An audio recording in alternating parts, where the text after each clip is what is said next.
नमस्कार साथियों, कैसे हैं आप सब। आशा करता हूँ आप सब अच्छे होंगे। तो काफ़ी समय से क्लास नहीं ले पा रहा हूँ। इसकी कोई रीज़न हो सकता है। रीज़न ये है कि मैं अभी दूसरी जगह शिफ्ट हुआ हूँ और थोड़ा सा टाइम लग रहा है। और यही करेंगे हम रेगुलर क्लास कंटिन्यू अपनी।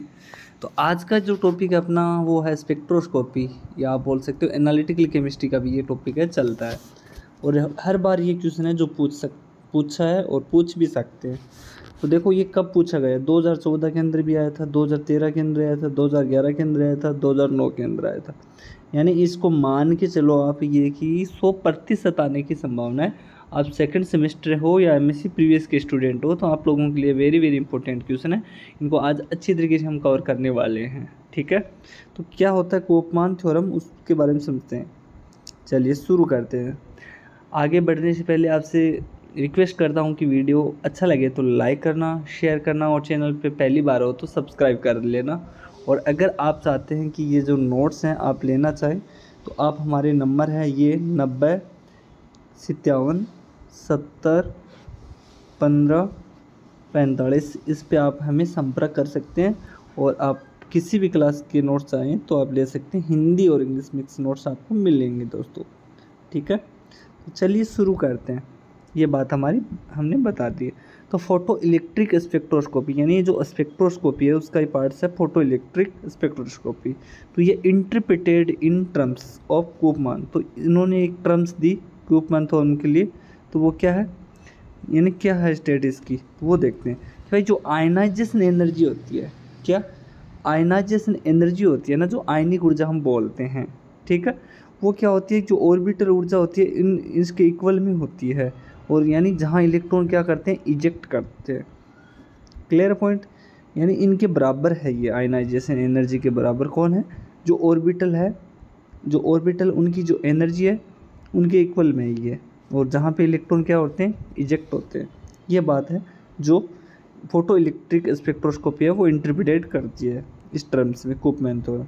इसको इतना नोट कर ले।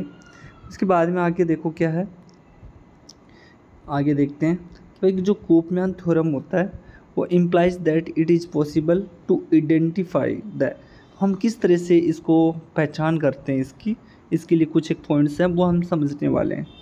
तो देखो सबसे पहले क्या है, आयनाइजेशन एनर्जी। यानी आपको पता है कि जो आयनाइजेशन एनर्जी है उसके साथ हम क्या लगा सकते हैं, इसका पता लगा सकते हैं आराम से। अगर आपको आयनाइजेशन एनर्जी मिल गई तो आप क्या है इसका पता लगा लोगे कि भाई यहाँ पे कोपमान थ्योरम है या नहीं, ठीक है। तो आयनाइजेशन एनर्जी के साथ पता लगाया जा सकता है कि कौन सी एनर्जी है जो ऑर्बिटल के लिए इलेक्ट्रॉन को क्या करती है, इजेक्ट, ठीक है। तो इस तरह से हम पता लगा लेते हैं। क्लियर पॉइंट, पहला पॉइंट आप नोट कर लीजिएगा। अब दूसरा पॉइंट है वो क्या बोलता है वो देखिए। अब दूसरा पॉइंट ये बोलता है कि ये जो सिद्धांत है, ये जो थ्योरी है, ये हमें अप्रोक्सीमेशन पर आधारित है। अतः इसमें जब आयनाइजेशन जो प्रोसेस है, क्या यानी जो आयनिक जो प्रोसेस है वो इसके अंदर होती है, तब दूसरे इलेक्ट्रॉन को क्या करती है, इग्नोर किया जाता है। क्या है, एक बार फिर से समझो कि भाई ये थ्योरी है वो क्या है, एक अप्रोक्सीमेशन पर आधारित है, सीधी सी बात है ये। अतः अतः इसमें जब आयनाइजेशन प्रोसेस होती है तब क्या होता है कि दूसरे इलेक्ट्रॉन का यहाँ पे इग्नोर किया जाता है। यानी पहले एक इलेक्ट्रॉन का होगा उसके बाद में दूसरे का होगा, ऐसा नहीं कि दोनों को एक साथ हो जाए, ठीक है। दूसरा पॉइंट ये कहता है। अब नेक्स्ट पॉइंट क्या बोलता है वो देखो, जब आयनाइजेशन एनर्जी प्रोसेस होता है तो अन्य इलेक्ट्रॉन अपना डिस्ट्रीब्यूशन एडजस्ट करते हैं। मतलब जब हो रही है ये प्रोसेस, इलेक्ट्रॉन इजेक्ट हो रहे हैं, तो उसके दौरान क्या होते हैं, जो अन्य इलेक्ट्रॉन होते हैं वो एडजस्ट होते रहते हैं, डिस्ट्रीब्यूट होते रहते हैं वो, ठीक है। अब अगला क्या पॉइंट है वो समझो। एक्चुअली में क्या होता है कि जो पार्शियल इलेक्ट्रॉन है, बीईएस टेक्निक में क्या होते हैं कि जो फोटो इलेक्ट्रॉन्स होते हैं उनकी जो यहाँ पे काइनेटिक एनर्जी है उसको मेजर किया जाता है। इसके लिए इलेक्ट्रोस्टैटिक जो डिफ्लेक्टर है उसका हम क्या करते हैं, यूज करते हैं, जो कि क्या होता है, फोटो इलेक्ट्रॉन पाथ को डिफ्रेंशंस विचलन पैदा करता है। जब ये चार्ज प्लेट्स के बीच में से ये पास होता है तब ये यहाँ पे क्या होता है, डिफरेंस उत्पन्न कर देता है इन दोनों के बीच में। नेक्स्ट पॉइंट क्या है वो देखिए, जब फील्ड स्ट्रेंथ बढ़ती है, यानी यहाँ पे क्या हो रही है, अगर इसकी जो फील्ड स्ट्रेंथ है वो बढ़ रही है, तब विभिन्न यहाँ पे काइनेटिक एनर्जी इलेक्ट्रॉन है वो डिटेक्ट करने में पहुँचते हैं। तो उनमें फोटो इलेक्ट्रॉन है वो है स्पेक्ट्रा हमें प्राप्त होता है, जो कि इलेक्ट्रॉन की क्या करता है इंटेंसिटी होती है, और उससे हम काइनेटिक एनर्जी फंक्शन के रूप में मापा जाता है। क्लियर है? तो इतना नोट कर लें आप लोग सारे के सारे। उसके बाद में आती है फोटो आयनाइजेशन प्रोसेस। किस तरह से फोटो आयनाइजेशन प्रोसेस होती है वो हम इसमें समझते हैं। तो देखिए यहाँ पे नज़र आ रहा है आप लोगों को, जब फोटोन है जो कण है,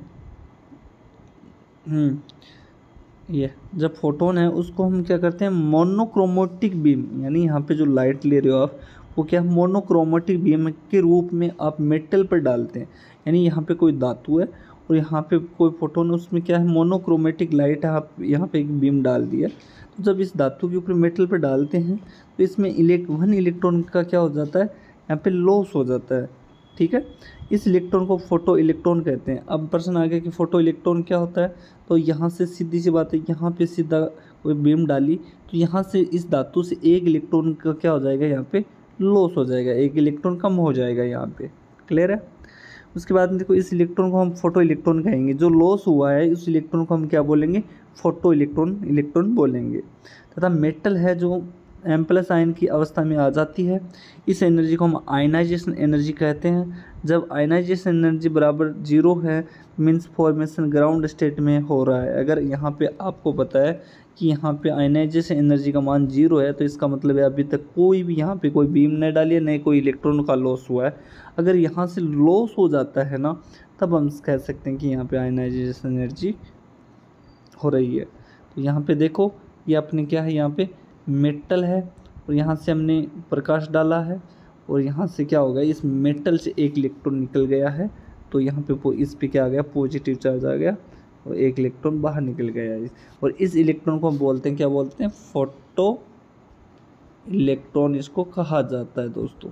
क्लियर है? नोट कर लो। अब आगे देखो, आयनाइजेशन के बाद इलेक्ट्रॉन अपने साथ एक्सेस एनर्जी ले आता है, एक्स्ट्रा एनर्जी ले आ जाता है, जिससे हम काइनेटिक एनर्जी कहते हैं। मतलब आयनाइजेशन हो गया इनका, इनके साथ में और भी ऊर्जा आ गई और उसको हम बोलते हैं काइनेटिक एनर्जी। क्लियर है?